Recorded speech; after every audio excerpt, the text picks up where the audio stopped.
சனி வக்கரம் என்ன சொல்கிறது? இப்பொழுதுதான் ராசியை விட்டு குரு வெளியே போயிருக்கிறார். ஏராளமான கடன் பிரச்சனை.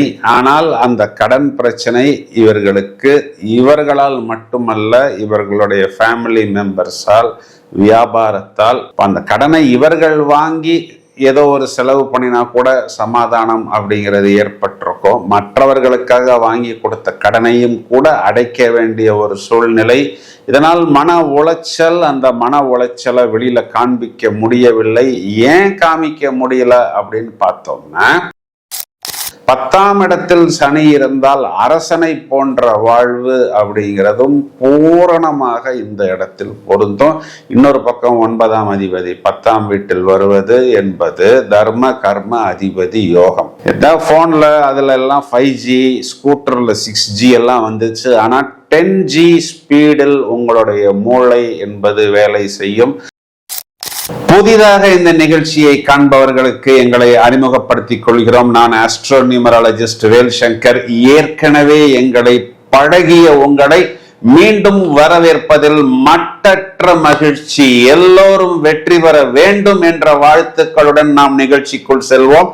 கோச்சாரத்தில் சாட்டர்ன் சனி பகவான் இப்பொழுது மீன ராசியில் அதே ராசிக்குள் வக்ரமடைய போகிறார். ஜூலை மாதம் 26ஆம் தேதி தொடங்கி கிட்டத்தட்ட 4.5 months இந்த சாட்டர்னின் வக்ரம் என்பது என்ன செய்ய போகிறது? பிளானட் ஆஃப் டெஸ்டினி, விதியில் ஏற்படக்கூடிய முக்கியமான நிகழ்வுகளை ஆயுள் காரகம் மேலும் கர்ம காரகம் என்ற காரகத்துவம் கொண்டுள்ள இந்த சாட்டர்னின் வக்ரம் என்பது ஒவ்வொரு ராசிக்கும் என்ன செய்ய போகிறது என்பதை முதலில் பலன்களாக பார்த்துவிட்டு பிறகு வக்ரம் என்றால் என்ன என்பதை விவரமாக காண்போம்.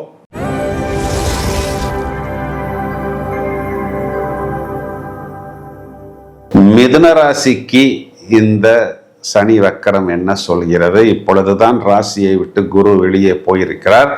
ஏராளமான கடன் பிரச்சனை. ஆனால் அந்த கடன் பிரச்சனை இவர்களால் மட்டுமல்ல, இவர்களுடைய ஃபேமிலி மெம்பர்ஸால், வியாபாரத்தால். அந்த கடனை இவர்கள் வாங்கி ஏதோ ஒரு செலவு பண்ணினா கூட சமாதானம் அப்படிங்கிறது ஏற்பட்டிருக்கும். மற்றவர்களுக்காக வாங்கி கொடுத்த கடனையும் கூட அடைக்க வேண்டிய ஒரு சூழ்நிலை. இதனால் மன உளைச்சல். அந்த மன உளைச்சலை வெளியில காண்பிக்க முடியவில்லை. ஏன் காமிக்க முடியல அப்படின்னு பார்த்தோம்னா, இவர் கடன்ல இருக்கிறார், அதனால் டிப்ரெஷன்ல இருக்கிறார், அதனால் இவரால் சரியாக இயங்க முடியவில்லை அப்படிங்கிறது 4 பேருக்கு தெரிஞ்சிருச்சுன்னா, வரக்கூடிய அந்த நல்ல விஷயமும் வராமல் போய்விடுமோ பிரதர் அப்படிங்கிற மாதிரி எப்பொழுதுமே இருப்பது போல் இருந்து கொண்டே இருக்கிறார். ஆனா ஒரு MRI மிஷின் இல்ல ஒரு ஸ்கேனிங் மிஷினில் பார்த்தால் இவர்கள் கடனில் இருக்கிறார்கள் என்பது நன்றாக தெரிந்துவிடும். ஓப்பனா சொன்னா திக்குமுக்காடி கொண்டிருக்கிறார்கள். இப்போ 10ஆம் இடம் தொழில் ஸ்தானத்தில் கர்ம கிரகம் அப்படின்னு சொல்லக்கூடிய கர்ம காரகன் சாட்டர்ன் வக்ரம் அடைவது. இந்த பக்கம் 2ஆம் இடத்தில் குரு, அது உச்ச குரு சனியை பார்ப்பது. லிட்ரலா பார்த்தோம்னா ஒரே வார்த்தையில இது கோல்டன் பீரியட். இந்த சனி கொடுத்தால் எவர் தடுப்பார் அப்படிங்கிறதும், 10ஆம் இடத்தில் சனி இருந்தால் அரசனை போன்ற வாழ்வு அப்படிங்கிறதும் பூரணமாக இந்த இடத்தில் பொருந்தும். இன்னொரு பக்கம் 9ஆம் அதிபதி 10ஆம் வீட்டில் வருவது என்பது தர்ம கர்ம அதிபதி யோகம். ஏதாவது போன்ல அதுல எல்லாம் 5G, ஸ்கூட்டர்ல 6G எல்லாம் வந்துச்சு. ஆனா 10G ஸ்பீடில் உங்களுடைய மூளை என்பது வேலை செய்யும். அதற்குண்டான அந்த ஒத்துழைப்பு பிரமாதமாக இருக்கும். சோம்பேறித்தனம் அப்படிங்கிறது சுத்தமாக எட்டி பார்க்காது. நாளைக்கு பார்த்து கொள்ளலாம் அப்படின்னு எந்த விஷயத்தையும் நீங்கள் கைவிடவே மாட்டீர்கள். அதாவது ஒரு விஷயம் லேசா கண்ணுக்கு தெரிஞ்சா போறோம். ஒரு கஸ்டமர் வருவாரு, வேற ஏதோ ஒரு கடைக்கு, வேற ஏதோ ஒரு வீட்டுக்கு, ஒரு ஆஃபீஸ்க்கு போயிருப்பாரு. அங்க பார்க்கிங் இல்லை, அப்படின்னு உங்களுடைய இடத்துல வண்டியை ஒரு 2 மினிட்ஸ் விடுறேன் பிரதர்னு வந்தால் கூட அவரை வம்பாக பிடித்து இழுத்து வைத்து உள்ளே உட்கார வைத்து உங்க ப்ராடக்டையோ உங்க கான்செப்டையோ அவரிடம் பேசி மற்ற வாடிக்கையாளர்களை கூட உங்கள் பக்கம் நீங்கள் திருப்பிக் கொள்ளக்கூடிய அளவுக்கு பிரமாதத்தையும் புத்திசாலித்தனத்தையும் விஸ்தாரமாக வெளிப்படுத்துவீர்கள். இதனுடைய அர்த்தம் என்னன்னா, அந்த அளவுக்கு சேல்ஸ் ஸ்டாஃப்ஸ், அந்த அளவுக்கு customer care, receptionist, parking staff கூட நீங்கள் ரெடி பண்ணி வைத்துக் கொள்ளலாம். சார் நாங்கள்லாம் கவுண்டர் சேல்ஸ் பண்றோம் அப்படின்னா கவுண்டிங் மிஷின் கூட நீங்கள் வாங்கி வைத்துக் கொள்ளுங்கள். அதாவது அதனுடைய அர்த்தம் என்னன்னா, இந்த கிரெடிட் கார்டு பேமெண்ட் மிஷினு இல்லைன்னா வேற என்னென்ன கரன்சி மிஷின் இருக்குதோ அதையெல்லாம் நீங்கள் வாங்கி வைத்துக் கொள்ளுங்கள். ஏன்னா தொழில் மூலமாக பிரமாதமான வருமானம் 2-3 வழிகளில் வரும். அப்பத்தான் உங்களுடைய பழைய கடனை அடைக்க முடியும். இது நாள் வரை சம்பாதித்து கடன் அடைக்காமல் கடன் வாங்கி இன்னொரு கடனை நான் அடைத்தேன்னு எந்தெந்த மிதுனராசிக்காரர்கள்லாம் இது நாள் வரை வருத்தப்பட்டார்களோ அவர்களெல்லாம் சம்பாதித்து அந்த கடனை அடைக்கக்கூடிய அமைப்பு அப்படிங்கிறது கண்டிப்பாக ஏற்படும். குடும்பத்தை பொறுத்தவரை சுப நிகழ்வுகள் மற்றும் அதற்குண்டான ஏற்பாடுகள், உறவினர்கள் வீட்டுக்கு வருவது, வீடு கலகலப்பாக இருப்பது, அதனால் கொஞ்சம் வீட்டில் அதிக நேரம் செலவு செய்ய வேண்டிய ஒரு சூழ்நிலை ஏற்படும். உங்களுடைய வாக்கு பேச்சு பல காரியங்களை கண்டிப்பாக சாதிக்கும். மேலும் இந்த சோசியல் மீடியாலெல்லாம் ஆக்டிவாக இருக்கக்கூடிய நபர்கள் இதுக்கு ஒரு பிளஸ் பாயிண்டாக எடுத்துக்கொள்ளலாம். சகோதரர் சகோதரிகளால் லாபம் உண்டு. வேலை முடிந்தது போய் வருகிறேன் அப்படின்னு போகாமல் ஆக்கப்பூர்வமான விஷயங்களை உங்களுடன் ஷேர் செய்து கொள்வார்கள்.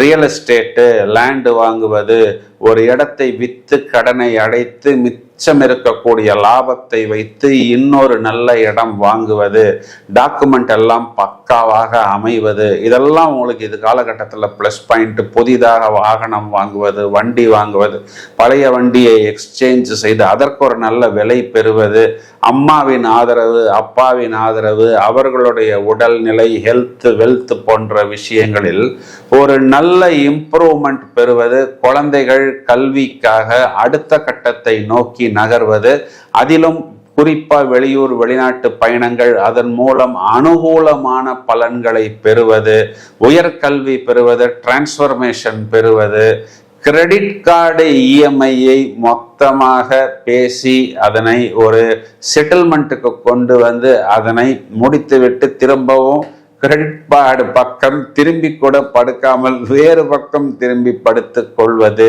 நிறைய ஆஃபர் கொடுப்பார்கள், ஆனால் கண்களையும் செவிகளையும் மூடிக்கொள்வது, நிறைய நோய், allergy, skin allergy, dust allergy போன்ற பிரச்சனைகளிலிருந்தான் மாற்று வைத்தியம், மேலும் இயற்கை வைத்தியம் போன்ற விஷயங்களை எடுத்துக்கொண்டு வெளியே வந்து வெற்றி கொடி நாட்டுவது. மறைமுக எதிரியாக இருந்தாலும் சரி, நேர்முக எதிரியாக இருந்தாலும் சரி, ஒரு சமாதானத்துக்கு வந்து அவரவர் துறை தொழில் சம்பந்தப்பட்ட விஷயங்களில் ஒரு நடுவரை வைத்து பேசி ஏதோ ஒரு விஷயத்தில் காம்ப்ரமைஸ் பண்ணுவது. சார் எனக்கு எதிரினா கடன் கொடுத்தவர் தான் சார் என்று நீங்கள் சொல்வது புரிகிறது. கடன் வாங்கும் பொழுது அவர் நமக்கு நண்பனாகத்தானே இருந்தார். வாங்கிய கடனை எப்படியாவது பேசி பைசல் பண்ணி விடுவது. நீண்ட நாட்களாக பேசி வந்த விஷயங்கள் எதெல்லாம் நிலுவையில் நிற்கிறதோ, அது திருமணமாக இருந்தாலும், வீடு கட்டுவதாக இருக்கலாம், இடம் விற்பதாக இருக்கலாம், இல்ல பூர்வீக சொத்துக்கள் சம்பந்தப்பட்ட பிரச்சனைகளாக இருக்கலாம், இதிலெல்லாம் ஒரு நல்ல சமாதானம் என்பது கண்டிப்பாக ஏற்படும். குரு பார்வை என்பது இந்த சாட்டனின் மேல் விழுவதால், ஆயுள் காரகன் சனி என்பதால் நீண்ட ஆயுள் ஆரோக்கியம் பெற முடியும். அப்படின்னா என்னன்னா, அதற்குண்டான நோய்களிலிருந்து வெளியே வர முடியும். உங்களுடைய மனதளவில் ஒரு இனம் புரியாத ஒரு எனர்ஜி என்பது கண்டிப்பாக பிறக்கும். நிறைய வில்லங்கங்கள் விலகும். தொழில்ல நிறைய ஸ்கில்டு லேபர்ஸ், எஃபெக்டிவான நபர்கள் வந்து சேருவார்கள். வரக்கூடிய நபர்களை நீங்கள் பத்திரமாக பிடித்து வைத்துக் கொள்ள வேண்டும். நிறைய புது business, online business, digital marketing செய்பவர்களுக்கெல்லாம் செம்ம ப்ராஃபிட் பிரதர். இதனை நீங்கள் புத்திசாலித்தனமாக உபயோகித்துக் கொள்ளுங்கள். புது ஐடியாக்கள் நல்ல வரவேற்பு பெறும். இதுல திடீர் திருப்பம் அப்படின்னு பார்த்தோம்னா, வெளிநாடு செல்ல விசாவுக்கு இது நாள் வரை அப்ளை செய்தவர்களுக்கு அந்த விசா அப்ரூவ் ஆகி ஒரு இன்ப அதிர்ச்சி கண்டிப்பாக கொடுக்கும். ஆன்மீக நாட்டம் ஏற்படும். நிறைய பேர் யோகம், தியானா போன்ற விஷயங்களில் ஈடுபாடு காண்பிப்பார்கள். மனதை ஒருமுகப்படுத்த வேண்டும். நடக்கக்கூடிய சம்பவங்கள் உங்களுக்கு யூகம் செய்யக்கூடிய ஆற்றலை இந்த யோகா என்பது ஏற்படுத்தும். இதுல கண்டிப்பா செலவுகள் நீங்கள் பண்ணுவீங்க. அந்த செலவு நீங்க பண்ணினாலும் இது தொழில் கர்மா அப்படிங்கிறதுனால ஒரு சின்ன மீனை போட்டு ஒரு பெரிய திமிங்கிலத்தை முழுவதுமாக அமுக்கி விடுவீர்கள் அப்படின்னு சொல்வதுதான் நிதர்சனமான உண்மை. இந்த வாய்ப்பை புத்திசாலித்தனமாக உபயோகித்துக் கொள்ளுங்கள். பெரிதாக பரிகாரங்கள் எதுவும் தேவையில்லை. வாய்ப்பு கிடைக்கும் போது சனிக்கிழமைகளில் நரசிம்மர், ஆஞ்சநேயர் வழிபாடு மேலும் மேலும் மேன்மையை ஏற்படுத்தும். அதாவது ஒரு கிரகம் வக்ரம் அப்படின்னா அது கெட்டது அப்படின்னு எல்லாரும் நினைத்துக் கொள்கிறார்கள். ஜோதிடத்தில் வக்ரம் என்பது ரெட்ரோகிரேட் அப்படின்னா அந்த கிரகம் பின்னோக்கி போவதாக அர்த்தம். இதனால் வக்ரம் கெட்டது அப்படின்னு நாம் பயப்பட தேவையில்லை. இந்த சனி பகவானை அல்டிமேட் ஜட்ஜ், அன்பார்ஷியல் ஜட்ஜ், பாரபட்சமின்றி தண்டனையை வழங்கக்கூடிய நீதிபதி. எப்பொழுதும் நாம் செய்யும் கர்ம வினை, கர்மம்னா செயல், அந்த செயலுக்கு ஏற்ற மாதிரி தகுதியான தீர்ப்புகளை கண்டிப்பாக வழங்குவார். அதனால் நாம் நல்லதே செய்யும் பொழுது நாம் இதற்காக பயப்பட வேண்டிய தேவையில்லை. இது ஒரு ரியர்ஸ் கியர் எஃபெக்ட். வக்கர நிலையில் இருக்கும் பொழுது சனி பகவானின் பார்வை மற்றும் கதிர்கள் பூமியில் வழக்கத்தை விட வித்தியாசமான மற்றும் சக்தி வாய்ந்த தாக்கத்தை ஏற்படுத்தும். பிளான் பண்ணி நாம் ஒவ்வொரு விஷயத்தையும் பண்ணணும். சனி வக்கரமாக இருக்கும் பொழுது புது பிசினஸ் ஸ்டார்ட் பண்ணுவது, பெரிய முதலீடு செய்ய போவது, இதற்கெல்லாம் கொஞ்சம் நாம் எக்ஸ்ட்ரா கேர்ஃபுல்லாக இருக்கணும். பொறுமையாக இருந்தால்தான் பெருமை. இந்த மாதிரி பீரியடில் நினைத்த காரியம் உடனே நடக்கலாம். ஆனாலும் கொஞ்சம் பொறுமை அவசியம். மேலும் பிளாஷ்பேக் எஃபெக்ட் என்று சொல்வார்கள். பழைய பாக்கிகள், முடிக்காத வேலைகள் அல்லது கடந்த காலத்தில் இருந்த பிரச்சனைகள் மறுபடியும் தூசி தட்டி எடுத்துக்கொண்டு வந்து வேக வேகமாக அந்த விஷயத்தை நாம் முடிக்கக்கூடிய ஆற்றல் என்பது கண்டிப்பாக நடக்கும். வக்ரம் என்றது இயல்புக்கு மாறிய நிலை. பொதுவாகவே இந்த சனி பகவான் ஸ்லோ, சோம்பேறித்தனமான, மந்தம் அப்படின்னு எல்லாம் இருக்கக்கூடிய ஒரு கிரகம் அப்படியே வேகம், அதிவேகம், ஆப்போசிட்டாக செயல்பட்டு மிகவும் வேகமாக ஒரு செயலை முடிக்கக்கூடிய அமைப்பு.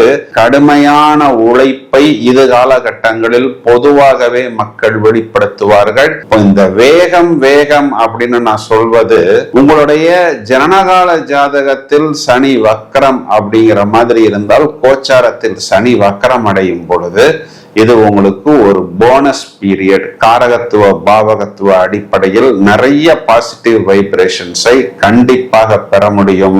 இந்த சனி வக்ரம் அப்படிங்கிறது குறிப்பா திருமண தடை, ஆயுள் அபிவிருத்தி, வம்பு வழக்கு, கோர்ட்டு கேஸ் போன்ற விஷயங்கள் யாருக்கெல்லாம் நிலுவையில் நிற்கிறதோ இதெல்லாம் ஒரு மின்னல் வேகம் எடுத்து கடகடகடவென்று அந்த விஷயங்கள் நடந்துவிடும். இந்த பதிவை உங்களது நண்பர்களுக்கும் உறவினர்களுக்கும் ஷேர் செய்யுங்கள்.